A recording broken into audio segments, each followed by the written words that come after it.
You're listening to TFM. Want to join in the conversation and share your thoughts on this episode? Join the Babel Conference, our listeners' discussion group on Facebook. Just type BABEL into the Facebook search field, and we'll look forward to seeing you there.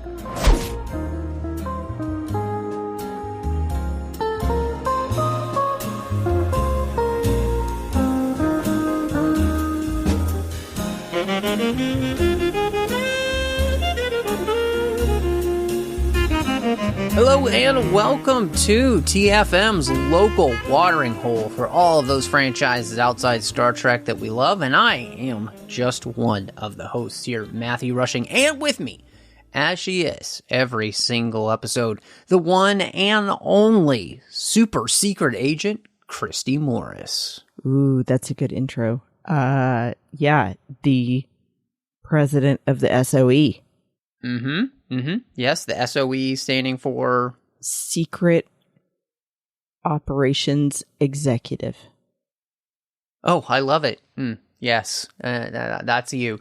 Well, we are very excited to be back, and we are going to be talking about the Ministry of Ungentlemanly Warfare. But before we dive in, just a quick reminder, as always, you can find us wherever you get your podcasts, and make sure you're subscribed. Give us a star rating and review wherever you're listening so people can find the podcast. Of course, you can share us out on social media and follow us over at X Twitter at the 602 Club. We're also on Instagram at the 602 Club TFM. You can find us online at trek.fm. You can also find us on Facebook, facebook.com/trekfm. There's also a listeners-only discussion group that you can join called the Babel Conference, as well as going over to Patreon at patreon.com/trekfm and helping us make sure that every single thing that we are doing here on the network can keep coming to you each and every week.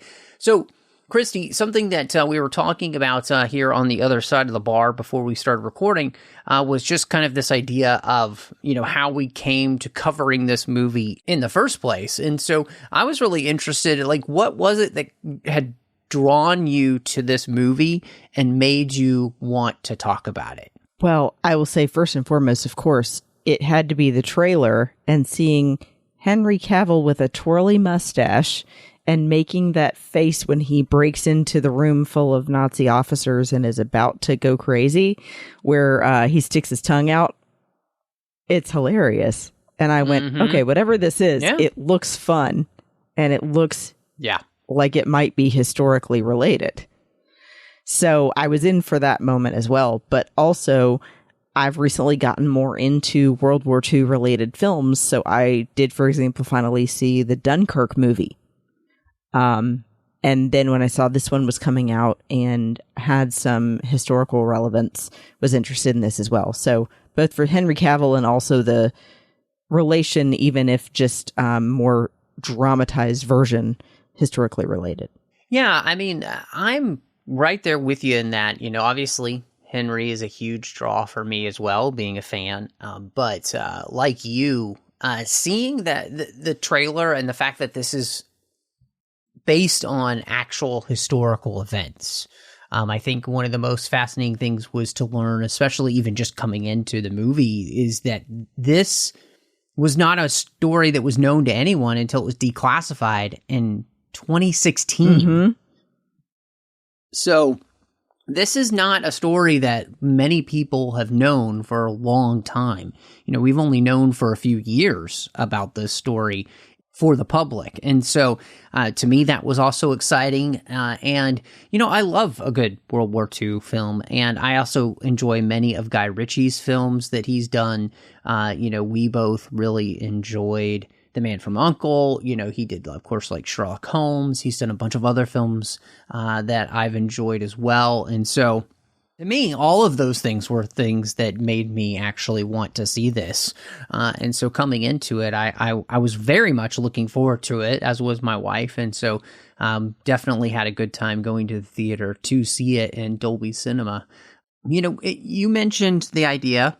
This is really based on a true story of something that had actually happened. And the whole kind of crux of the movie is that it is 1941, but this is before Pearl Harbor. U.S. at this point has been trying to send aid to Britain, but the German U-boats are pretty much making that impossible. Of course, Britain at this point is also being bombed to oblivion in London, it seems, and everywhere ships turn that are trying to get to England, there seemed to be a German U-boat sinking them. And then Churchill finds out that the Germans are actually using a Spanish-occupied island called Fernando Po as a supply depot for their German U-boats and the supplies for those German U-boats to keep them running. And this is actually against the conventions of warfare because at this point, Spain is a neutral party. They're not a part of the war. And so to use that neutral nation as a base of operations is not allowed. And so Churchill takes it upon himself to task MI6 with a black ops mission to stop this illegal supply line. Mm-hmm.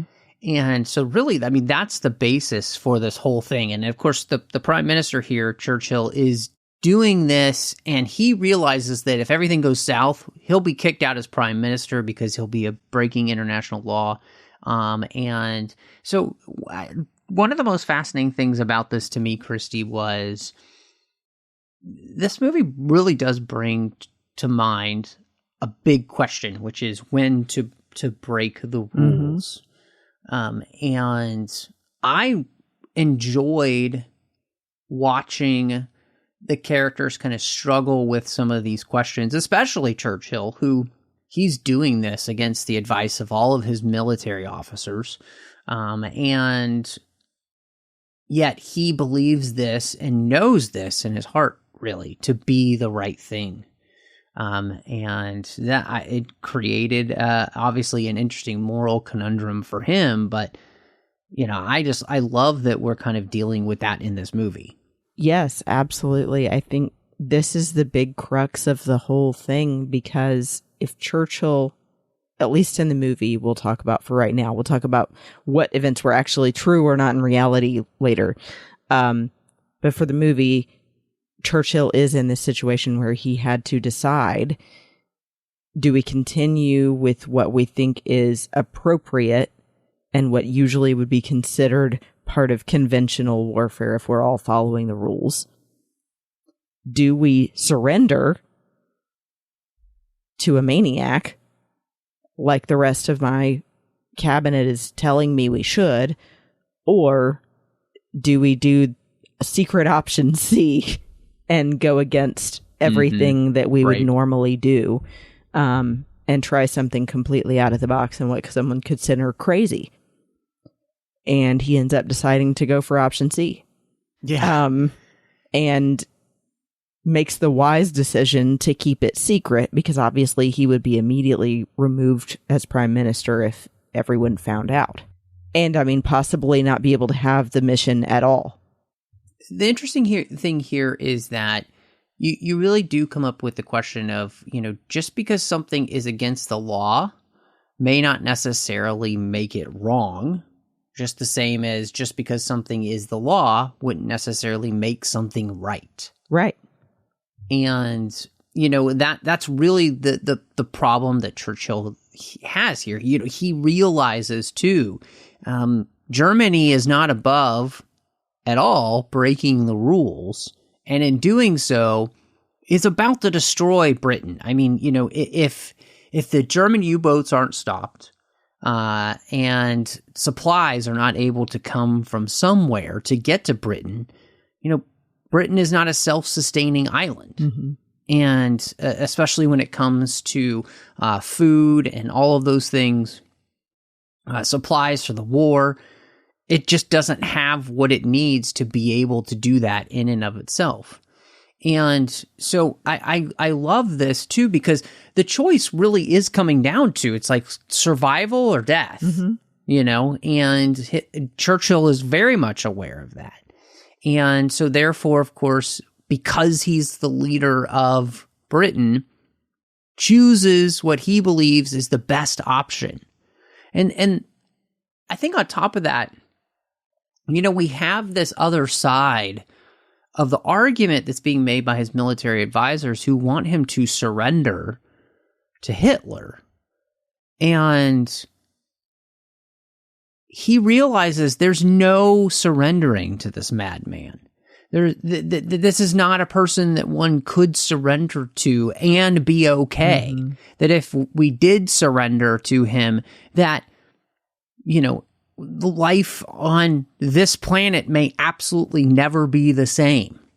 And it was really interesting because it also kind of showed that you have to Churchill is doing what is right. He's also doing it, and it's not easy. Mm-hmm. And I think that's the thing that I really kind of loved about this movie, which is it reinforces this idea of, doing the right thing is not usually the easy thing to do. And in fact, usually it's the hardest thing to do. And a lot of times we have to choose to do the right thing in spite of what everybody else around us is telling us to do. Mm-hmm. Yeah, and that's why I loved the scene, especially where he's clearly struggling within himself of how to handle all of the people in front of him telling him what he should do versus knowing what the likely future is if he does what they say. Right. And I love that he realizes exactly what you're saying, where it's going to be incredibly hard and it may not even be successful. But it's sort of that saying of, if you don't take a stand for something, you'll fall for anything.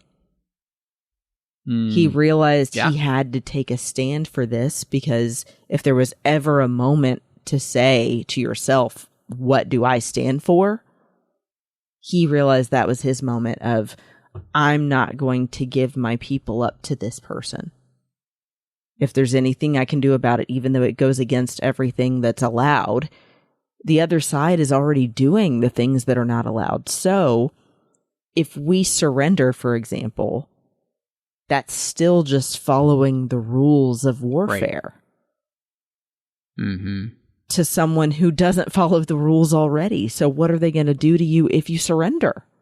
Yeah, I think that's an incredibly salient point. I mean, the problem that you come up with, and I think the most dangerous thing you come up with, is knowing that, okay, Hitler obviously is willing to break the rules. Mm-hmm.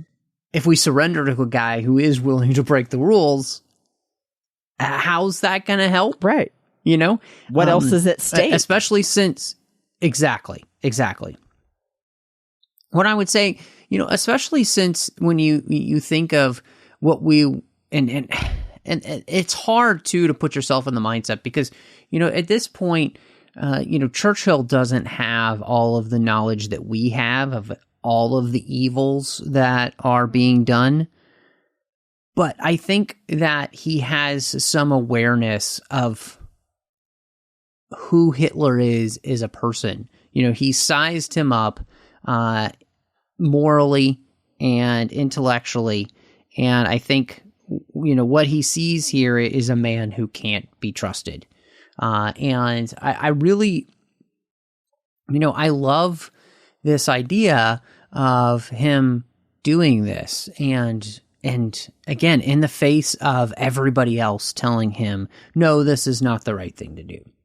I just think this is such a great part of this movie, this whole discussion. And I think it's really important because it's just as timely now, I think, as it was then. And, I think we are all faced with these types of questions of doing the right thing in spite of what everybody else is saying around us, and in spite of what the prevailing culture is telling us to do. I mean, the entire military complex of Great Britain is telling him to surrender and is actively acting against Churchill and the rest of this film, and so I really appreciate this, because it's sad to say that we're in a place where that theme would still be so relevant as, it was then.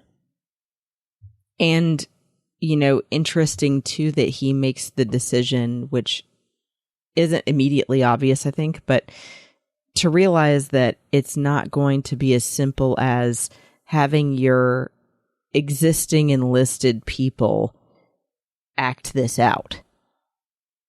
That the people needed to accomplish this mission also need to be people that already don't follow the rules. And kind of giving them some freedom to choose who they want to have on their team.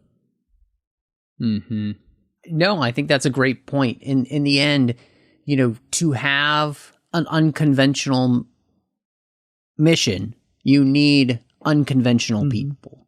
And, people who, and it's not just that don't follow the rules, but also are just kind of think outside the box. They're not thinking in the military mindset. They're not thinking within the framework of what's already been done. They're people who they just do. And, I think that's obviously something that this whole movie is very much about, which is, like you mentioned, these characters who are just willing to do whatever it takes to complete the mission. And in that way, too, they all went to live through this, but they're also not willing to not complete the mission when, if needed, their death would complete the mission. Right. And, I think that's another incredibly important point, about this as well. And so... Well, I love that they also included a scene specifically to say when they were thinking about calling off the mission altogether, because suddenly they found out that the ship's hull was reinforced and wouldn't be able to blow up, that one of the officers that's in on the mission says to Churchill, "You chose people that don't follow orders for a reason. What do you think that they're supposed to do when you give them this order? They'll figure it out. They specifically don't follow orders anyway, so why would they follow this one?" Yeah, absolutely. Absolutely. Something that was pretty interesting about the film and just the story, right, is that they know that they're going to have this three-pronged mission, right? They need to rescue Jeffrey Appleyard from a Nazi-controlled island in the Canaries, because they need him to help plan this mission and make it a success. And it's a stipulation of the main leader, who's being recruited by MI6, Gus Marks Phillips, that this happen. They had to sail to Fernando Po, where Marjorie and Heron, who are two members of the team, are going to be working on the island to create this diversion with the Germans that are there, the Italians that are there, and others, so that they will be able to blow up this boat that is supplying all of the German U-boats with bringing in the supplies, taking out supplies, and this Italian ship, the Duquesa. And then they show up and they sink the boat, therefore destroying the Nazis' ability to supply the German U-boats for quite a while. And then, of course, as one would expect, nothing goes according to plan. And I think the beauty of this, to me, was, like you were talking about, you put these unconventional people in these situations and then watching them think on the fly.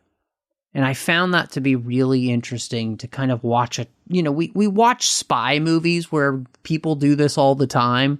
I mean, it's the whole point of most of everything you see in the Mission Impossible series. And yet here, this movie strives, I think, pretty dedicatedly to not just overhyping the entire thing to outlandish, places. I think they try to stick pretty close to the true history of this. And watching all of these people have to figure out what to do at a moment's notice, I thought was really great. And, the parts of the plan that kind of go the right way, and then the parts of the plan where they just have to make it as they go along, I thought it was incredibly fun to watch. Yeah, it was fun because of the quippiness that they add to some of the dialogue, and also, outlandish things that they add in the action. But also just seeing how to handle a situation when everything suddenly changes and there are no orders. You just have to decide on an individual basis what to do next, I think is fascinating. So I think that, for one, I just wanted to call out the scene where they are trying to infiltrate the Duquesa, and Alan Richson's character that plays the Swedish Anders decides that he's run out of arrows and he's got to find another weapon, and he picks up an axe. You suddenly are faced with, oh, wow, okay, well, we're doing this. And then is waving with it through the window. Was pretty funny. But also just the quick decisions that they have to make. You can see even in the way that the actors portray each scene in their expressions. It doesn't even take dialogue sometimes. I think back to the whole suitcase scene on the train. It was so much nonverbal communication, or reading into what Henry and Marjorie were talking about when they were saying, well, if the war goes this way, then we'll be eating this all the time. But if it goes this way, then we'll be eating Spanish food all the time. It was kind of a funny, vague way of discussing the war in the presence of mixed company. Yes. Yeah, I mean, there's of course that, and I think, it does come down as well to, the end of the film, where you're left with everything that they thought that they were going to do once they got to Fernando Po comes to naught, because, like you said earlier, the ship, the Duquesa, has been reinforced, its hull, and therefore the explosives that they brought to be able to penetrate the hull and sink it in the bay aren't going to work. And so therefore they have to come up with a completely different plan. And then, of course, they also have to involve more people in the plan. And, on top of that, we didn't even mention, but that the ship was going to leave earlier. And so they had to find a way to sail there as fast as possible, almost get stopped by German U-boats possibly, and even the British, so there just seems to be, as does with real life, one thing after another, that, these people can't seem to just, the plan, we can't stick with the plan because everybody else is messing up the plan. And I've heard some people talk about this movie and say that they felt like everything felt just a little bit too easy for everyone. And, I think, because this movie is based off of history, and we wouldn't be telling this story if it wasn't successful. I think that I have no problem with them being able to accomplish basically all of their missions without losing a lot of life, or adding things in to make it quote unquote more exciting and everything, because I do find this to be exciting as it's told, and closer of course I think probably to what actually kind of went down. And when we think, and the only reason I think we say that is just we're so used to, big spy movies, where everything is so outlandish, right? And again, I think the beauty of this is that you come into it, that they're probably going to be able to make it, or else we wouldn't be telling this story. But at the same time, I still found myself on the edge of my seat in a couple of places where it's like, okay, I don't know how we're going to get out of this. And so I can't wait to see how we do. Yeah. Well, and I'm glad that you brought that up too, because we just have to acknowledge as well, for people that have any knowledge of how a spy would actually operate in real life, it's not glamorous. Probably 90% of the time, it's pretty boring.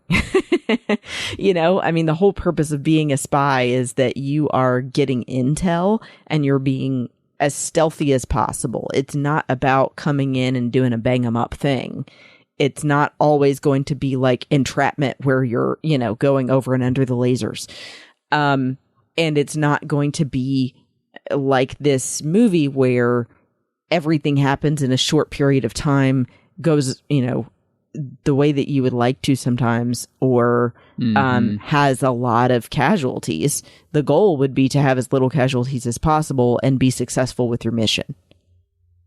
Right. So it's not going to be perfect, and everything is not going to be super exciting.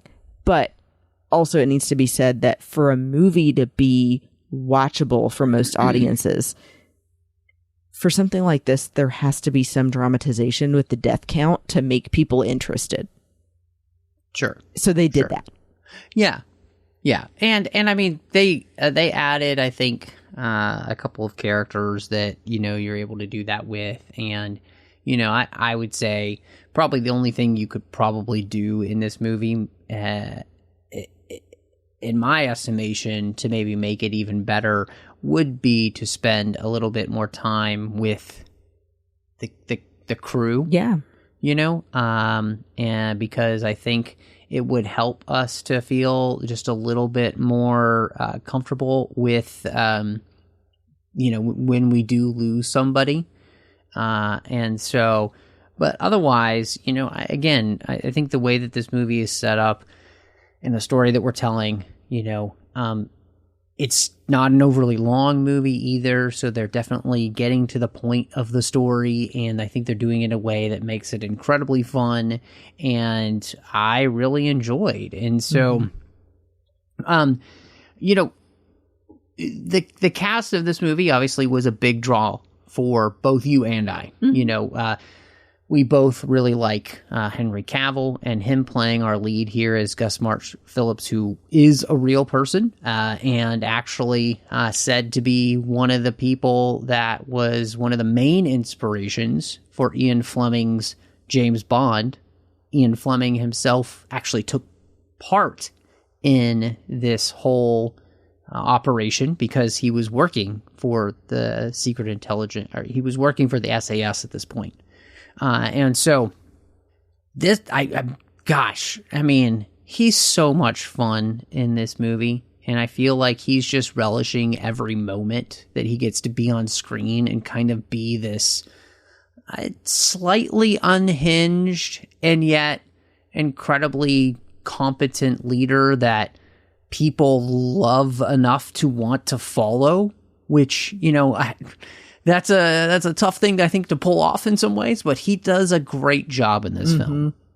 Yeah, I love that even from the get-go, they have his character displaying these nonverbal cues of, I do what I want, where, you know, he comes in the room and while they're talking to him, they say, pour yourself a cup of tea, and he pours himself a cup of whiskey. And they say, you know, we're going to move on to something else. And he goes, while I'm at it, I'm going to grab a cigar, maybe 4 for later. Yes. You know, I'm also going to steal your lighter and then sit down and use it. I mean, everything about him says, I do what I want. You have no control over me. So tell me what you want and I'll do it. He was great. And I think also I loved the addition at the end of them actually explaining who each actor was playing. Showing a real photo of the actual person and talking about their accomplishments for doing all of the things they did as part of this mission was really cool. And I learned something. I don't know about you, but I did not realize that Ian Fleming was part of this effort in real life, and that this character was his inspiration for Bond, because it was still classified information, so he couldn't use real situations or real people's names, but he could write a novel about it. It's one of those things where, I think that this movie shows that Henry Cavill, and we've said this a few times, I think, throughout the years on this show, it could absolutely be the next James Bond, and in some ways kind of deserves to be the next James Bond. He's just so good in this type of role. He can be incredibly charming, but at the same time, he can also be somebody who just comes off as incredibly deadly. And so, yeah, I just love it. And I think he was phenomenal. And I think the other part that made him so great in this movie was Alan Richardson and him seem to be having just an incredibly good time together in this movie. Like, they just seem to be having an absolute hoot on screen together. And the way that they play the characters, who are meant to be friends here, seems to be coming off perfectly. And I love their chemistry together. And I mean, I love Alan Richardson in general. I mean, he's been great in the Reacher show on Amazon Prime. I think he's fantastic in that. And so, oh my goodness, I mean, those two together really make this so much fun to watch. Yeah, I think that, I wish they had a little more to do together, or just some more background character development on them, maybe a flashback or something. But I do think that the brief intro you get to each of them, and then seeing how they play that first scene together on the boat as drunkards, and then later when they're caught by the British Navy, and Henry Cavill's character says, "Well, you can't blame a girl for trying." Yes. Was hilarious, and you can tell that the two of them play well off of each other, which surprised me, since they're both leading men. That doesn't always gel well together. It's true. Yeah. So, yeah, they were great. Well, and, I think that having them together with Isa Gonzalez, and then his last name is very difficult to say, but it's Babs Usokomen, I think you might say it. But either way, I also appreciated them. And I actually kind of wished in some ways that group of four had gotten to be on screen more together. Yeah. Just because even the bit that they were all great. But the way that Isa and Bab's characters of Marjorie and Mr. Heron play off of one another were fantastic. I really enjoyed those two working together, especially since so much of what they have to do in Fernando Po is together. And a lot of what you were talking about earlier was this idea of the kind of the nonverbal cues that you have to get with the characters, and they do that, I think, incredibly well in this movie, where they're having to be on the same page with each other, but they're not necessarily, and for most of the time, they're not really getting a chance to talk to one another about it, about things. And so I thought that they were great. Yeah, they had to show each other that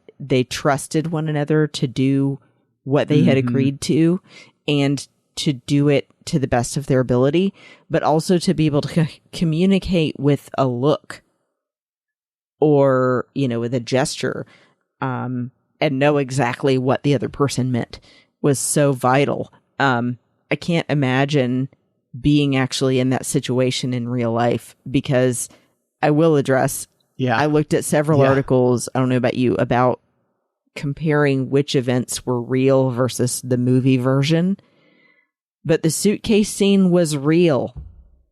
The team awesome. Working for Churchill did actually create a suitcase that had a communication, device inside of it, and was able to swap it out and get information. That's fantastic. Yeah, so that was really cool, and came up with a lot of the gadgets we would later see mentioned in the Bond series.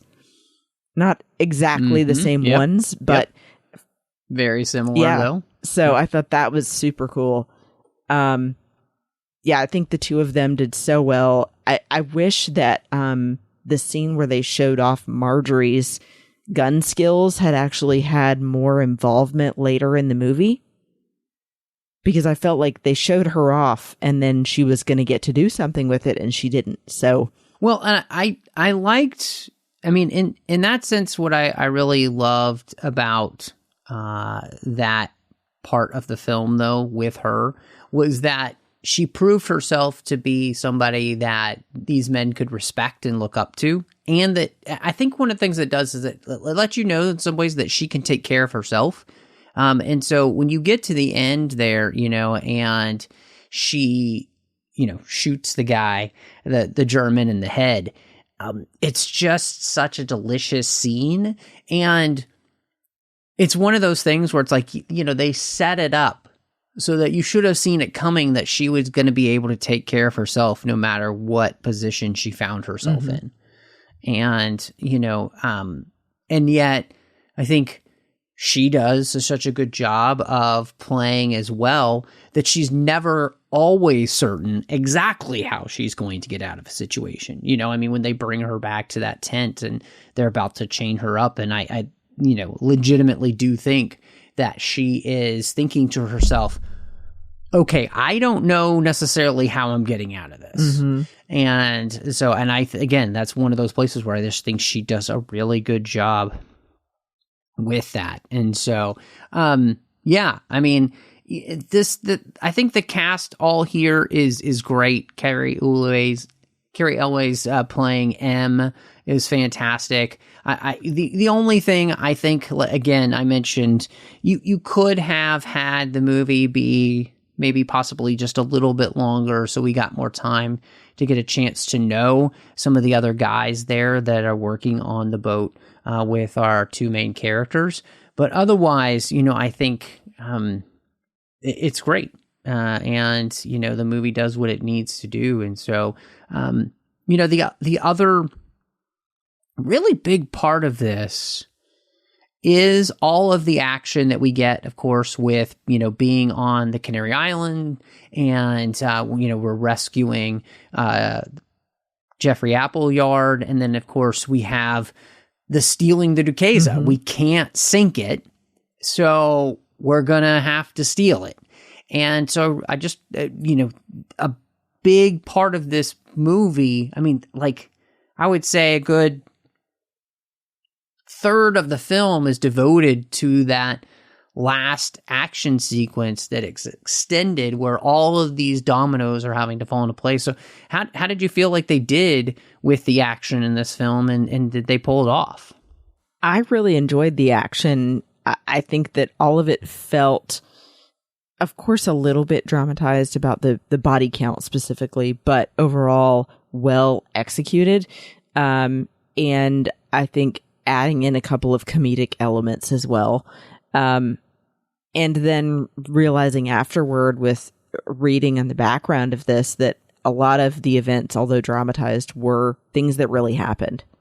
They really did cut off all the lights in the harbor and brightened the lanterns in the places where the parties were being held to distract from the stealing of the ship. They did not actually have many, or if any, Nazi officers or soldiers that were on board the ship when they were stealing it. So that part was added in for the movie's sake. But the stealing really did happen. They did have to blow up the anchor in order to be able to get the ship out, and did it under the cloak of night while the rest of the officers and soldiers were partying, which is so cool. I love that they're trying to stay as true to the real events as possible and just adding in a little touch here and there to make it more movie fun. And I think that it was really funny having the addition of oh my gosh, what was his name? I can never remember their names.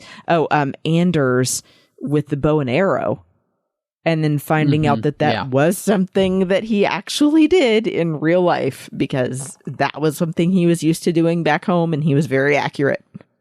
Well, and I love too, it doesn't just seem like it's a thing that you do for kicks, right?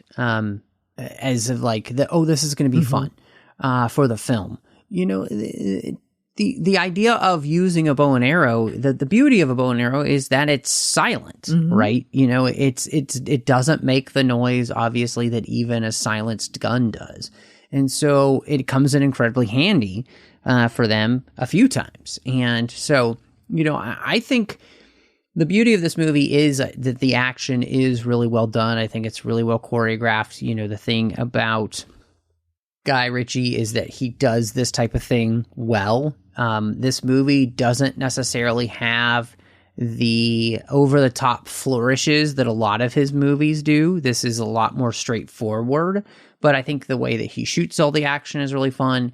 I don't mean this is in derogatory terms in any way, but this is a bit like Inglourious Bastards light in the sense that the action feels very similar to that, but there's less gore to it, of like blood everywhere and that kind of stuff. I mean, it's still relative, it's got some heavy action in that sense, but we're not going Quentin Tarantino all over the place with it. And I think they did a great job, and I really enjoyed every single action sequence. I thought it was incredibly fun, and I had so much fun just watching the characters kind of go through. And I think, it's one of those things where nobody has a problem watching people kill Nazis in a World War II movie. And so that's the other thing that really works for a film like this. And so, I think they did a great job. And actually, it's a movie I was wishing I was going to get a chance to see again before we talked about it, and I just didn't because I didn't have time. But I am looking forward to watching it again. And so, and one thing I'll add too that was a surprise to me that I'm sure you probably liked as well was the difference that they added of Gus being in the moment, trying to take over this ship, and coming across a kid that you can tell is like barely 18 maybe, that was recruited into this war and clearly is very green and inexperienced and is just doing his job, doesn't seem to want to fight at all, is just holding his hands in the air like, I don't know what to do, please don't kill me. And Gus lets him go. I thought that was a powerful scene because he didn't have to let him go. Clearly, it was still somebody that was on the enemy's side. But Gus made the decision in that moment of he doesn't know what he's part of. And he seems very innocent in that sense. And I'm not going to kill him just because. Right. No, absolutely. I also do love, too, and it's something that's always enjoyable. When we kind of have a coda at the end of the film, we get all of these people being arrested when they hand over the Duquesa, and they sail out into international waters. They hand over the boat to the British Navy, and then of course the British Navy arrests them because this mission was unsanctioned. And then they're all put in prison, and Churchill comes and says, "Hey, you've done your country a great service, and now you're working for me." And then we get the moment, like you mentioned, where you have what happens to these people afterwards, and that these people, some of them did continue, working with Churchill on these secret missions and helping, win the war. And to me, that's the exciting part of this being a true story, is that, these people and what they did made a difference, because they were willing to do the right thing just completely unconventionally. And sometimes that's what's called for. And I love that we get the chance to see, kind of as you mentioned earlier, who these people were in real life, and what they did then moving forward. And that they weren't clearly weren't part of it for any kind of glory or recognition. That, the general public was unaware of this until 70 years later. Are any of them still alive? Probably not. Right. Yeah. But, they did what they did because they felt it was the right thing to do. And they cared enough about what they were fighting for to do it no matter what. And so I think that's a beautiful thing. And finding out that it was true made it even more important. Mm-hmm. So I'm so glad that it was finally declassified and able to be made into this movie. Yeah. One last thing that I had too was and I'm really sad to say this, you can't buy the soundtrack anywhere, but Christopher Benstead did the music for this. I really enjoyed it. It had kind of the Man from U.N.C.L.E. flavor to it, but it was just very enjoyable in the film. And while I was watching the movie, I kept thinking to myself, man, I can't wait to listen to the soundtrack. And I was really sad to see that it's not been released even digitally. And so I thought that he did a fantastic job with it. And I'm really looking forward to, hopefully, them releasing this at some point, because, man, I would absolutely love to listen to this soundtrack. I thought that the music as written for the film, it fit the time period, but it just really fit the movie, and it fit just the feeling that you want in this movie, right? I thought it was really good. Mm-hmm. Yeah, I feel like this one was really memorable as a score. Had some cues that really jumped out at me. I think that almost some I don't know if I would say like tribal sounding moments, where there's like a ha in music, some like vocal cues that were added or something. It was really interesting, very well fitting for a war movie.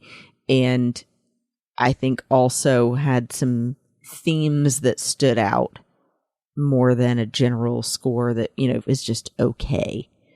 So I would love to listen to it as well. And I think that it's saying something for me to say that, because, I'm not usually the score person. Yeah. Well, I'm actually really interested. I think, we've pretty much had only praise for the movie for the most part. What do you end up rating the Ministry of Ungentlemanly Warfare? So I have to say, I agree with that there were only mostly good things to say about this. And although it's compact, it has a lot contained in that 2-hour time span. I end up giving this a 4 out of 5 mustaches, because it does have some fun moments in it, which I think you kind of need sometimes for the relief from the seriousness of the situation, but also overall just really taught me a lot more about things that happened during World War II, in addition to what I already knew, but also even informed my fandom of Bond more, which is great. And I just, had 2 minor criticisms of it. And that was, like I said, wanting more character background and more for Marjorie to do. But I love as well that the end, the inclusion of what the actual people looked like and accomplished as part of this effort in history. And I think that overall, everyone needs to see this to be more aware of your history. Mm-hmm. Yeah. Yeah, absolutely. I agree with you. I mean, I think this movie was great. I really enjoyed it. I've recommended it to everybody. I thought it was a lot of fun to watch. I had a blast with it. And, it's the type of movie where from start to finish, I was enjoying. I was laughing. I was smiling. I was just having a great time. So, to me, I highly encourage anybody to go check this out. It really was great. I give it 4 stars as well. I think it's just a great time. Like, I don't know why people wouldn't want to go see this. And so go check it out.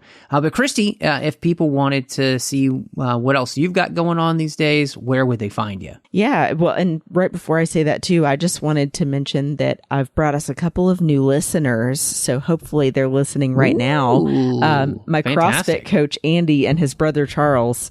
So if you guys are listening, That's thank awesome. you. That's phenomenal. So always glad to add more people to the 602 Club family. And you can find me as well on at Instagram and Twitter at Bespin Bell, and of course on Facebook under my name and in the Babel Conference. And then of course on my finished show I did with my friends Amanda and Teresa called Sabers and Spells on the Skywalking Through Neverland Network. And what about you? Yeah, you'll find me all over the social medias under the name Matt Rushing02. And of course, outside the 602 Club, you'll find me on all sorts of shows. Literary Treks sometimes, The Orb, Warp 5, The Artificial Tango, and Saddle Up. You'll also find me on the Nerd Party Network with 2 shows. One I have is also completed. It was with Drea Kaufman, called Owl Post, about every single chapter of the Harry Potter series. You also find me with Aggressive Negotiations. John Mills and I talk about Star Wars each and every week. But as always, thank you so much for joining us. And y'all come back now, you hear?